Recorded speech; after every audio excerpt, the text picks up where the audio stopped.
Thank you, Pierre-Nicolas. Hello, GM, everyone. How are you all? I'm going to do a thing. I'm going to take a unique photograph that no one else will take today. I'm going to capture you all for a moment. There we go. That was a wonderful conversation there. Thank you so much to Pierre-Nicolas. While the guys here set up for the chats and the fireside conversations that we've got today, I'll take a step forward.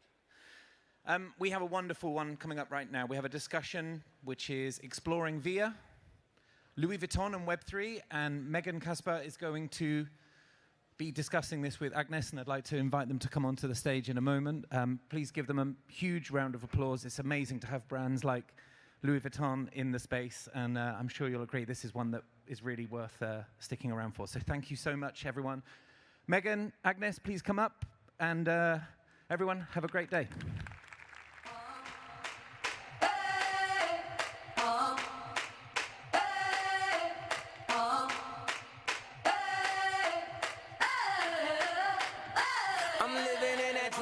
Century, doing something mean to it, do it better than anybody you ever seen, do it, screams from the haters. Good morning, everyone. I'm very honored to be within the first NFT event of the world. Is it the first NFT event in the world? Yes? We hope so. I'm even more pleased to share the stage with Megan Casper this morning. Megan is a really early investor in emerging technologies. She's been in the space for a decade now. She's been an early investor in Bitcoin in 2012. She also was the first one to be broadcast on a live television in 2021 with the first NFT fashion. You did also all the headline press with this NFT fashion. You are one of the founder of the Red DAO, you know, the first fashion decentralized autonomous organization. And also, you were named among NFT Now's top 100. You were listed among Vogue Business top 100 innovator and investors. Well, the list could go on the whole morning, so really happy to share the stage with Megan, and we have lots to share and talks. Thank you so much, Agnes. Good morning, everyone. I'm super excited to be here at the third annual NFT Paris event. This event is so impactful and powerful for our industry and the traditional legacy industries as well. I'm delighted to share the stage with you, Agnes. And it's been a pleasure to work on the VIA project with you. So you've been at Louis Vuitton for over 12 years, and your experience there is super inspiring and very impressive, and to say the least. For the first 5 years at Louis Vuitton, you were responsible for defining the Maison's digital ecosystem. And in 2017, you founded and launched the innovation department at Louis Vuitton, which previously did not exist. In your career, you've hit every major tech trend and use case, and now in Web3 with blockchain initiatives and generative AI, excuse me, the generative AI department. And this is super impressive as well because the State of Fashion did a 2024 report and that highlighted that 75% of fashion executives recognize the importance of AI, and only 5% can confidently fully utilize those capabilities. And most notably, you founded the Aura Blockchain Consortium in 2019, which is the largest blockchain, luxury blockchain that brings together traceability and luxury value chains across DDPs, phygitals, and loyalty. You also did the Immersive Initiative, which was the first VR experience of the Maison, offering a one-of-a-kind journey into the brand's history. This experience can also be partaken in by the VIA holders at the Pharrell Residency store.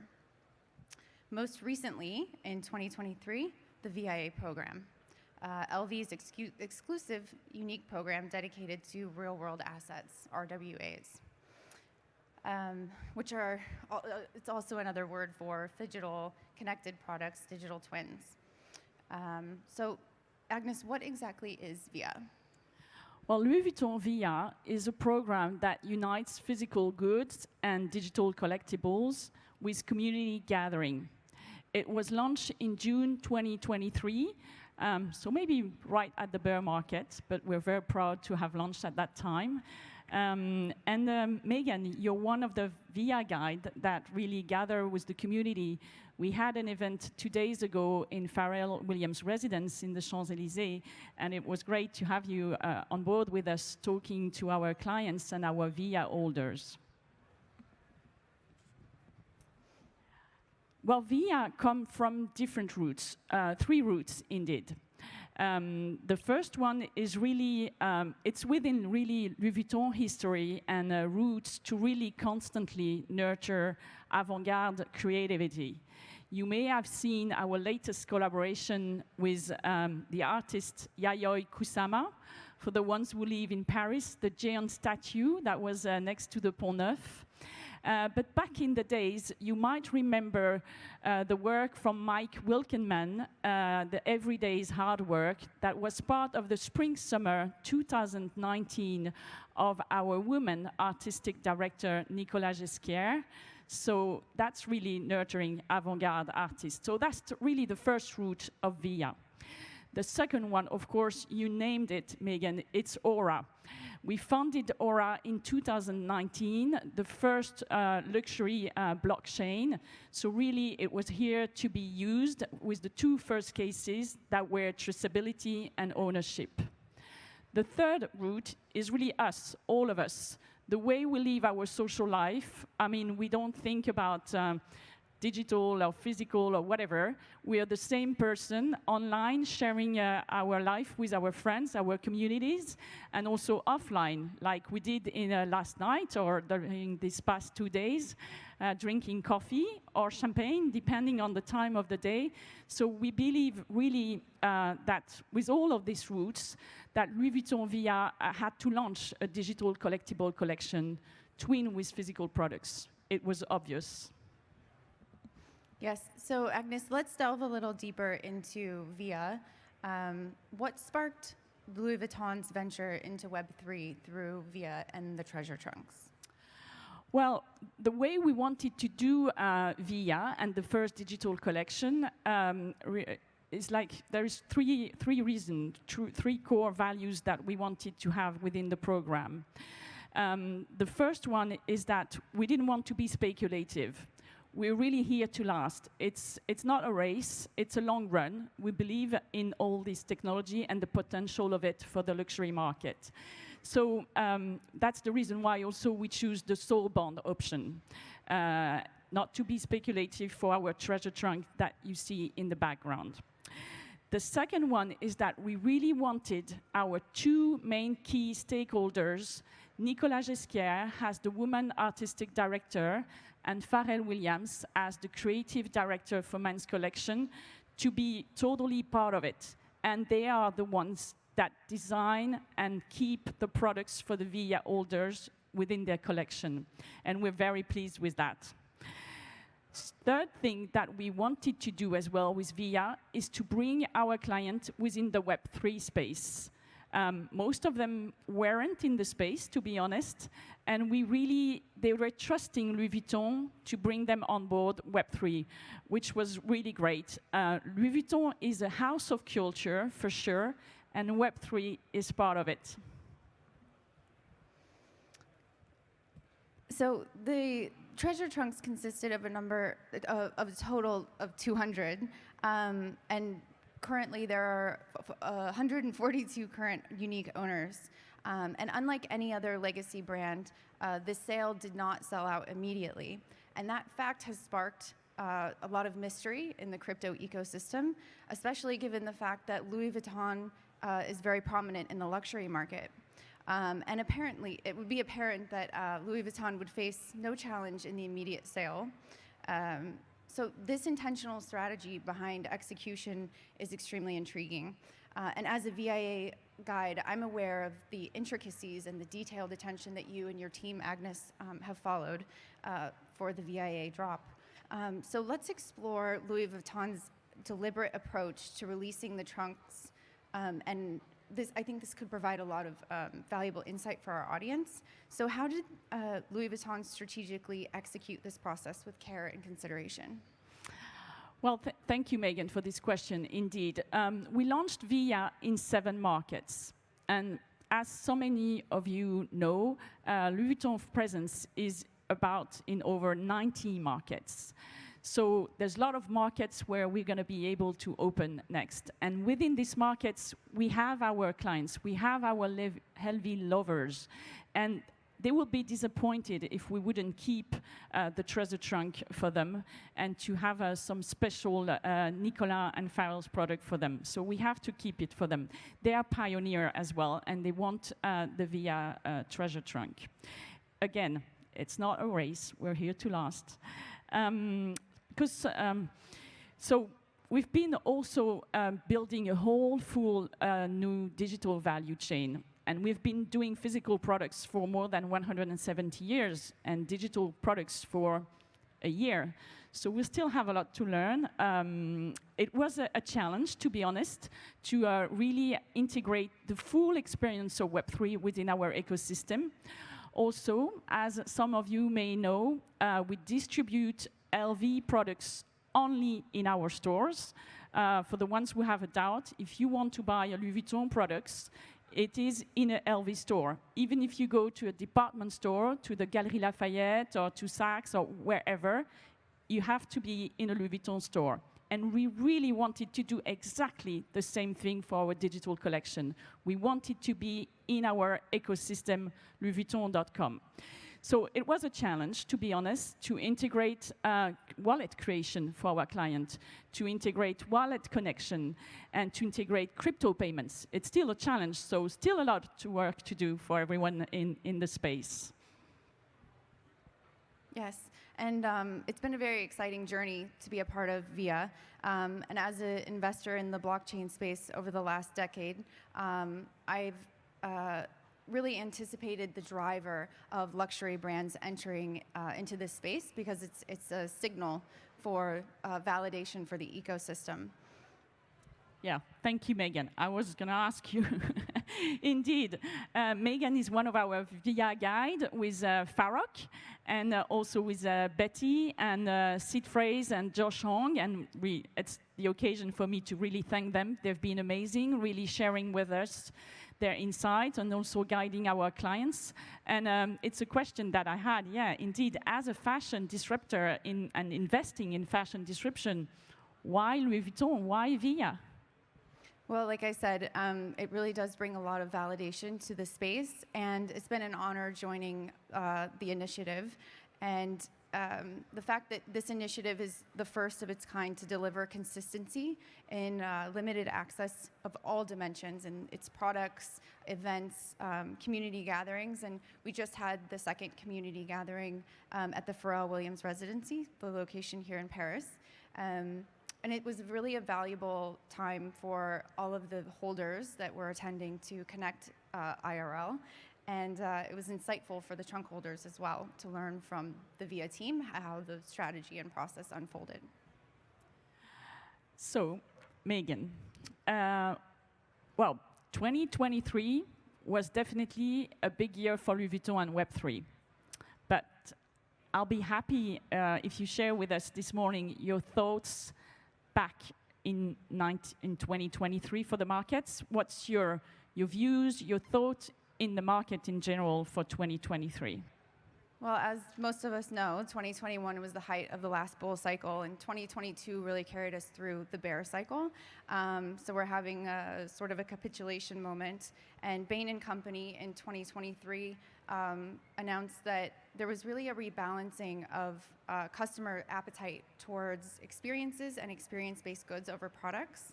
So 2023 was really a year where companies were building around the new trends of themes for solutions in wallets, UI, UX, interoperability. So what's really interesting is that regardless of the market conditions in 2023, people were still buying luxury products as they do. And LV really proved this powerful insight through the VIA trunk initiative. So, and after 2023, 2024, here in Paris, we are very much focusing on the Olympics game. I don't know if you've noticed around, but what about Web3, Megan? What about Web3 and 2024?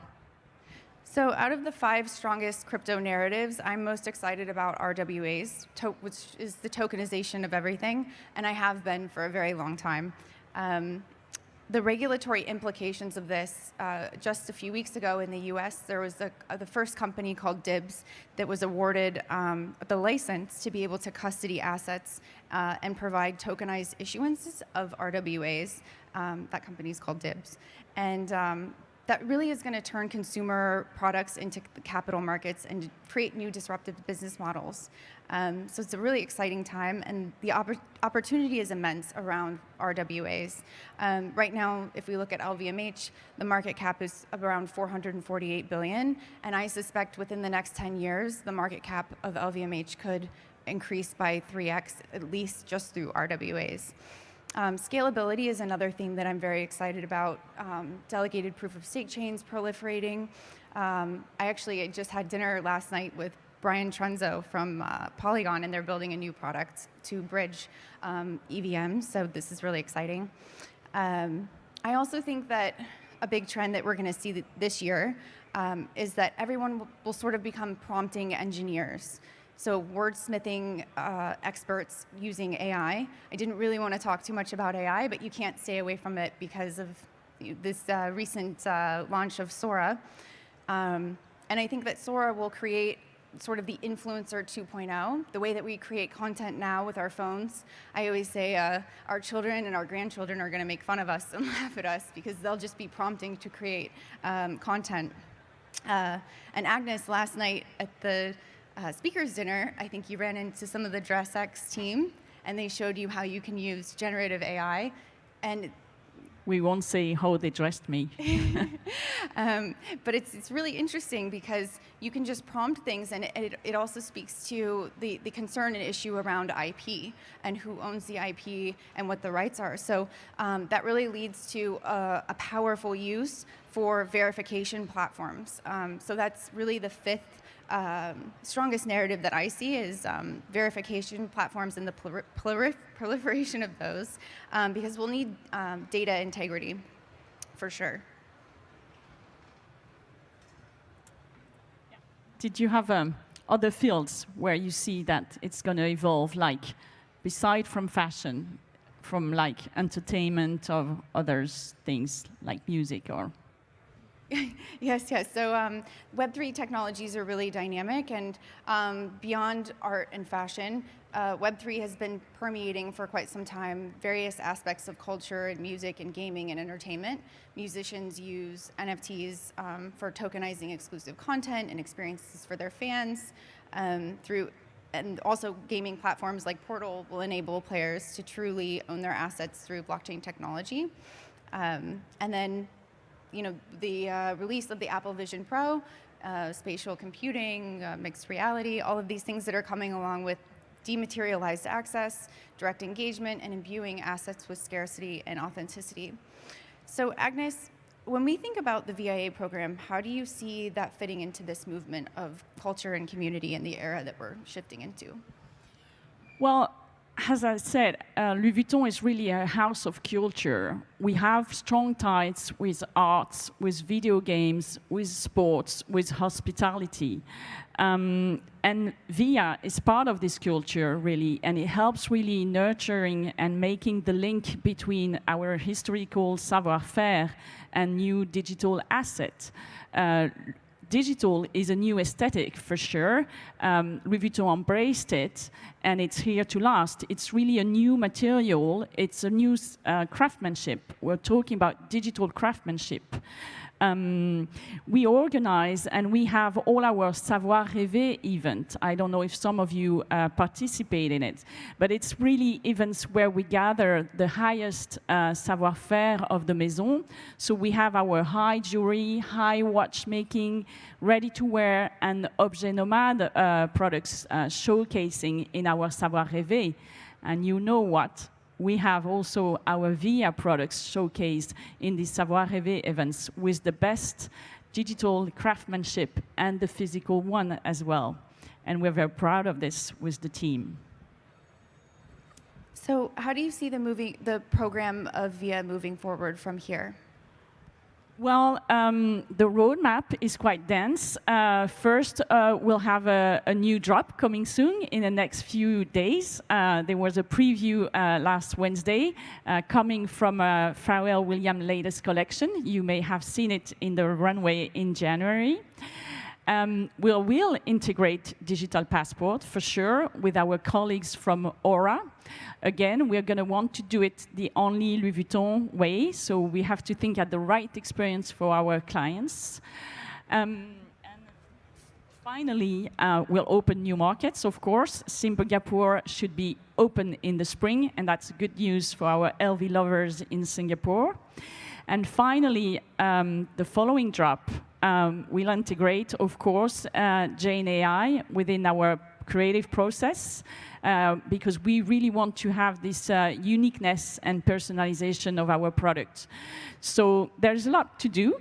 Only 1 year of digital products, 170 years of physical products, but it's a very exciting journey, and I'm really happy to be on it, and I'm happy to have you, Megan, with us. Thank you so much. Thank you, Agnes. And thank you, everyone. Thank you.